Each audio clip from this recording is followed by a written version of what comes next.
Depuis 2001, Bernard Landry, Jean Charest, Pauline Marois et Philippe Couillard se sont succédés à la résidence de l'édifice Price. L'occupant actuel est le premier ministre François Legault. Nous avons obtenu une rare autorisation d'y accéder. C'était la résidence de fonction. Ça servait beaucoup à ce que je reçoive mes députés et les membres du gouvernement. Parce que moi, j'avais pris cette habitude de rencontrer mes députés. Des fois, c'est par groupe. Je rencontrais 5 ou 6 députés d'une même région. On échangeait un peu à bâton rompu. Et je le faisais à l'édifice Price, parce que c'était dans un lieu plus détendu. C'est pas très grand.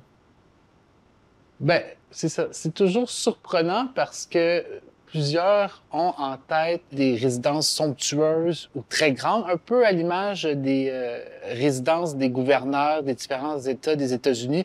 Tandis qu'ici, à Québec, ils ont décidé d'y aller avec une solution qui recevrait une certaine acceptabilité sociale. On ne voulait pas acheter un grand manoir dans Montcalm comme...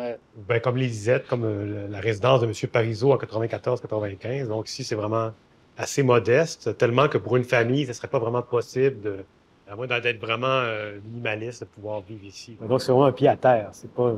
Encore une fois, on revient à ça, c'est pas une vraie résidence. Bien, on l'appelle la résidence parce que quand il est en fonction à Québec et à Montréal, il habite chez lui, puis ça, c'est pas de nos affaires. Donc ça, c'est... Et si on avait une famille qui s'installait là, un jeune premier ministre ou une jeune C'est pas première possible. ministre, c'est ça? C'est pas possible.